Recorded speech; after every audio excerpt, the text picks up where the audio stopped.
You know, sweetie, sometimes I sit there staring at my books and think, why do I even try this hard?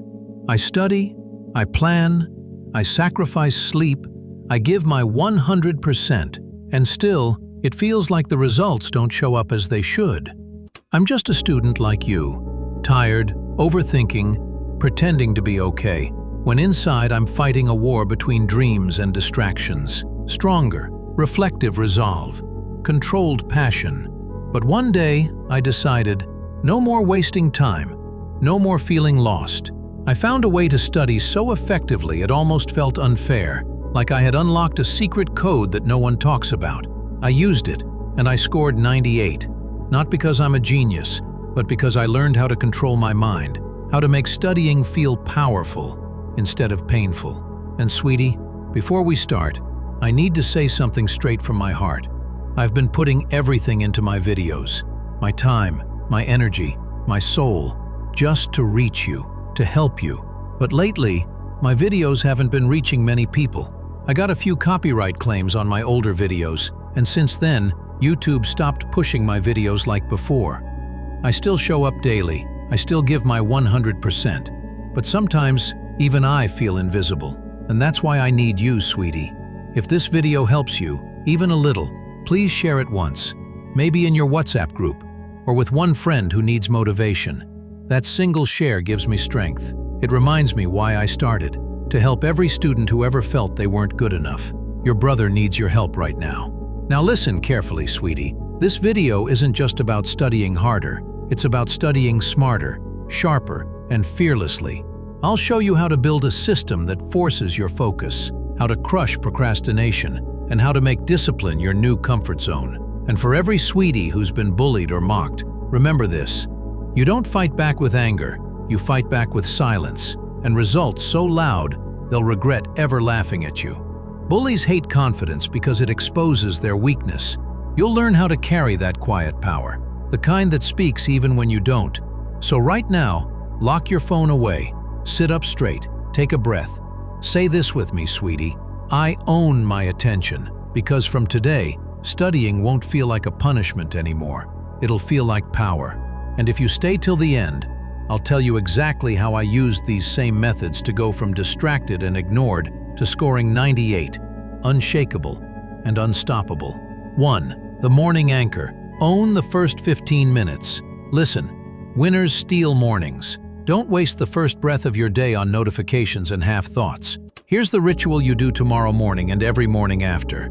Wake, sit up, drink water, and do one hard problem for exactly 12 minutes. No phone, no excuses. Set a kitchen timer. This is your anchor, the single tiny battle you win immediately.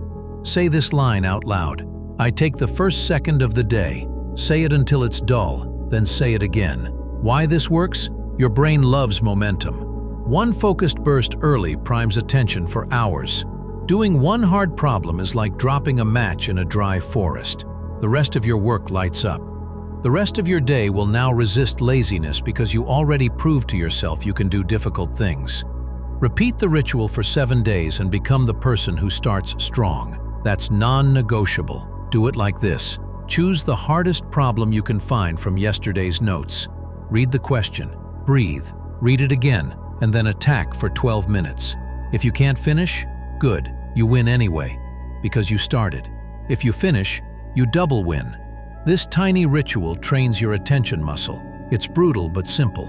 You'll notice people wondering what happened to you. That's the point. 2. The 25-minute weapon plus focus overrides. Now, the engine. The 25-minute weapon. You will chop your study into strict 25-minute sprints. Not because it's trendy, but because it forces your brain to produce high-quality attention in short windows. Here's the rule: 25 minutes on, 5 minutes off. During on, you are a vault. No phone, no tabs, no wandering thoughts. Use a real timer. When your mind screams for distraction, count that scream as progress. You're training it like a muscle. Create a pact with yourself. For the next 25 minutes, I will earn my reward.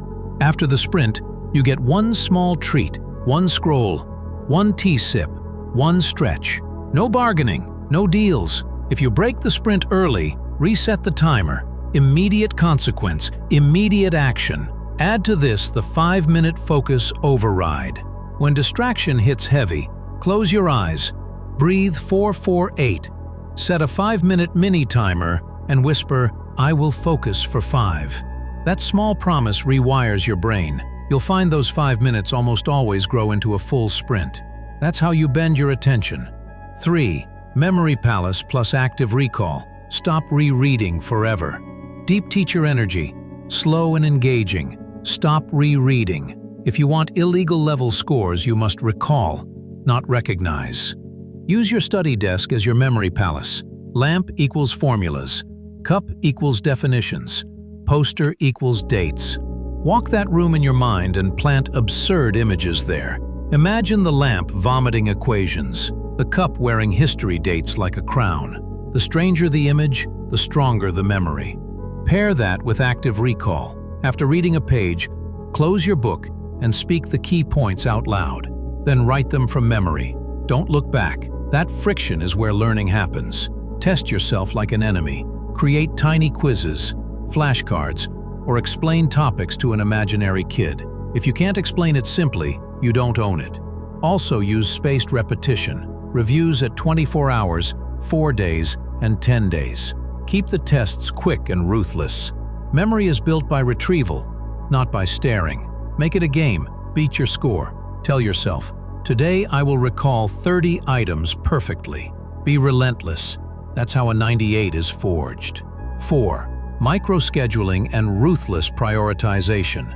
Everyone talks about planning and then makes a 3-page list they never touch. Don't be that person. Your plan fits on one line. Every morning, write, "Today's single aim." Then list the 3 tasks that actually move the needle. That's it. Simplicity is power. When choosing tasks, be brutal. Pick the thing that gives the most marks for the least time. Ask, which topic is most likely to appear? Attack that first. Break everything into micro-actions. Solve 2 exam questions beats study chapter X every time.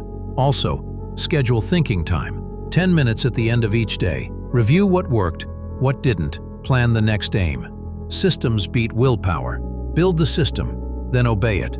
5. Exam day rituals and confidence scripts. Exam day is a performance. You need a ritual that signals your brain, now it's time. The night before, do a quick, clean run. 30 minutes of review and 1 relaxed recall. Sleep early. On exam morning, hydrate, breathe, repeat your 3-line confidence script. I prepared. I own this. I deliver. In the hall, rub your thumb and index finger 3 times. Take a slow exhale. Smile. When you get the paper, read it fully for 3 minutes. Don't write. Circle your strongest sections. Start with the easy ones. Build momentum. Return to the tough ones later. If panic hits, breathe 4 in, hold 4, out 8.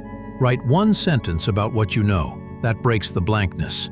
Don't chase perfection. Deliver clarity. Examiners reward calm confidence. 6. How to come back from bullies. Social armor and tactical calm. Bullies try to steal your attention and peace. Your job is to deny them both. Power looks calm. Responding with heat gives them what they want. Here's how you win. 1. Deflect and escalate socially. Say, "Noted, I'll remember that when I succeed." Short, calm, disarming. Composed but ironic smile. 2. Mirror concern. You seem upset. Want some help? It confuses them, ends their game. Calm authority. 3. Silent exit. Smile, tilt your head, and walk away. No explanation, no energy given. That silence is nuclear. Sweetie, if this video truly hit you, if it made you think, focus, or feel stronger, just do one thing for me. Please, share this video in your WhatsApp group, or with one friend who needs it. Your brother needs your help, sweetie. Could you?